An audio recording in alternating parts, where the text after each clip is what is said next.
What's up everybody, welcome to Money Management channel. My name is Andrei and today I'm gonna be doing an update on MMTLP and FINRA saga. I got the cash in the bag, stadium packed, born a rock star in this life, gonna live it up. And on today's video, first of all, I will show you the latest news directly related to our story. I will show you another path that potentially might be the way how we can solve the problem. Then I will show you how active our community is and is it enough to see this type of activity. So, and before we dive deep into all of this, please hit the like button, subscribe to my channel, share this video with your friends and family, and drop me a line in the comment section. For now, it is extremely important to unite, and some of my viewers told me that MMTLP community is not so active. And to be more active, to have more chances to win this battle, we have to unite, and to unite we have to attract more people. And the way how one of the ways how we can do it is just to push these videos like mine a bit higher with the YouTube algorithms. And to do it, please hit the like button and share this video with your friends and family. So let's start with the news. As I already mentioned, some of MMTLP members told me that MMTLP community in general is not so active in order to solve the problem. Because we are on 222nd day since the U3 halt. We don't have any major results regarding our case. But let me show you this. Mark Basile, one of our headliners, wrote this just yesterday. MMTLP, in case you are wondering, I'm not going anywhere. I have a few things that need my attention, like the FINRA appeal in New York and 20 other securities litigation cases, and about a half dozen other appeals my firm is handling.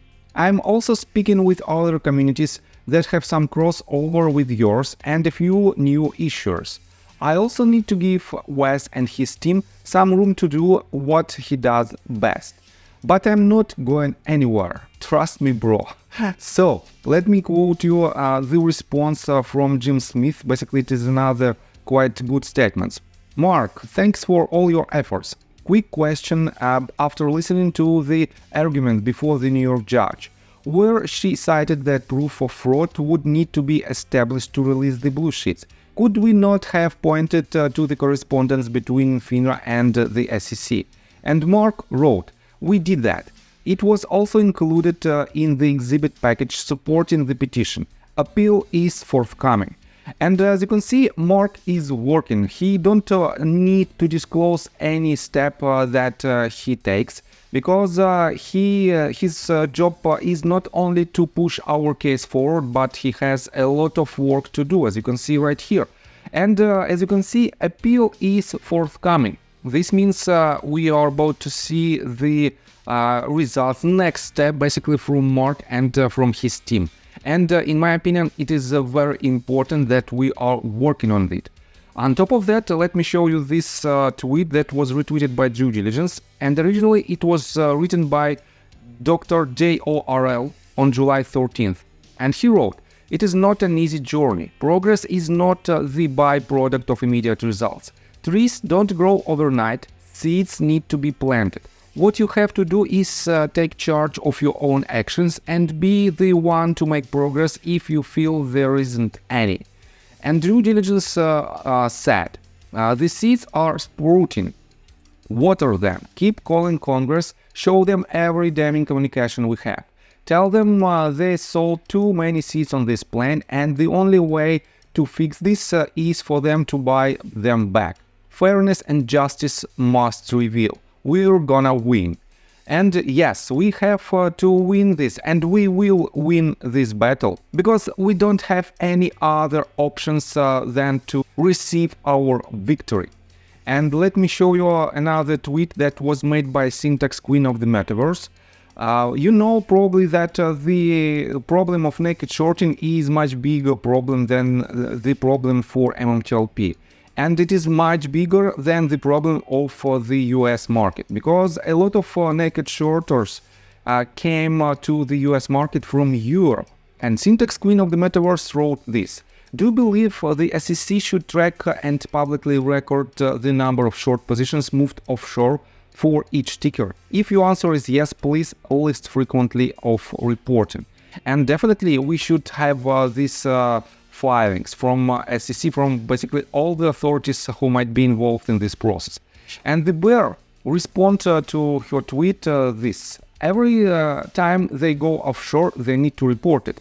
If they come back, they need to make sure they are still short shares. This shouldn't even be a discussion. So this means we have to see double check on the way to Europe and when they come back. And definitely this brings more transparency to the market. On top of that, let me show you another quite interesting tweet, and in my opinion it might be very important in general for all of the retail investors. Kristen Gillibrand wrote this, and by the way, she is a US Senator for New York, and she wrote: Democrats, Republicans and Independents all agree public officials shouldn't profit from their positions. So Josh Hawley and I are introducing a bill to ban members of Congress from holding or trading individual stocks, the most substantial bipartisan effort yet to ban stock trading. And John Savvy wrote this in response to this tweet: great for a start. Now let's tackle the corruption in the US capital markets. The market cartel and the regulators, FINRA, Richard Cook, SEC, Gary Gensler, Hester Pierce, DTCC, who enable them, are polluting the markets with counterfeit shares, destroying our retirements, pensions, 401ks, IRAs, savings, financial peace of mind. When did counterfeit stop being a crime? And yes, we have to stop this, and one of the ways how we can do it is to ban Congress from any trades on the stock market. And let me show you that Kristen Shaughnessy wrote this in response to the tweet: every member of Congress should vote in favor of this, but let's see if it even gets to a vote. Too many of them are too busy profiting from their position instead of protecting their constituents. We will be watching. And yes, for now we are in the season of re-elections, and this means they are more dependent on their constituents, and this means all of their efforts to kick this can down the road might be very, very difficult for them, and that is why it is our chance to solve this problem. So let me show you another quite interesting news. Let me show you the Richard Hoffman's official Twitter account. And for those of you who don't know, he is one of our headliners as well. And he filed a lawsuit against FINRA, and he is in the process of arbitration with Fidelity. And he also has a very informative YouTube channel, and I highly suggest to follow his Twitter account, Rahrow999, and to subscribe to his YouTube channel, Not Legal Advice, KNOT. And Richard published another video regarding a lot of cases, but the latest one is titled Alpine, GTII, FNGR, MMTLP and MMAT. And in this video he explains and he pretty much shows another path how we can solve the problem of naked shorting through the case of Alpine. And definitely, as I already mentioned, and I've told you multiple times, that the problem of naked shorting and illegal activity on the market is not related to the MMTLP community only. It is related to the broader audience. It is related to everybody who is trying to make some profits on the stock market. And that is why I highly suggest you to watch this video, because Richard explains how through the case of Alpine, GTII and Finger we can solve the naked shorting problem. And basically the path is quite simple. We have to ask just one question to FINRA, and what question it is you can find in his video. So, and I think that's all information that I want to provide you. If you like my video, please hit the like button and subscribe to my channel with notification bell. And see you guys and girls next time. Bye! I got the cash in the bag, stadium packed. Born a rock star in this life, gonna live it up on the attack. Baby, I'm bad, I just wanna get caught up in this life. I'm crazy, I'm mad, doing no cap. Only God wants you.